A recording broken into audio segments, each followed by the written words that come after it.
Welcome to the Slop Temple. We pray this video helps. Hello everyone. In this video, I will explain how to replace your Ford Fiesta starter. First, always prioritize safety by disconnecting the car battery's negative terminal.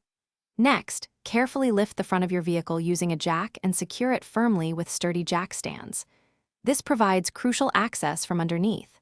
Before you begin, ensure you have essential tools ready, including a socket set, various wrenches, and screwdrivers. Having everything prepared will make the process much smoother and more efficient for you.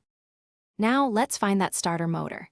It's usually situated at the front of the engine, often close to the gearbox. To gain adequate access, you'll likely need to remove the battery tray and the airbox assembly. This clears the path and gives you more room to work. Once you have a clear view, carefully disconnect the main power cable, which is typically a thick wire, and then the smaller solenoid wire from the starter. Remember, always be gentle with electrical connections. With the electrical connections safely detached, it's time to remove the old starter. You'll typically find 2 or 3 mounting bolts holding it in place. These are often 13mm bolts. Use your socket wrench to carefully loosen and remove them. This area can be quite cramped, so take your time to gently maneuver the old starter out. Be very careful not to damage any surrounding components, such as the radiator or various hoses, as you extract it from its tight spot.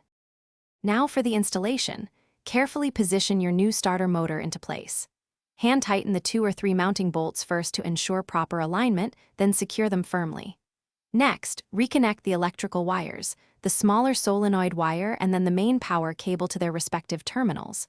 Once those are secure, reinstall the battery tray and airbox.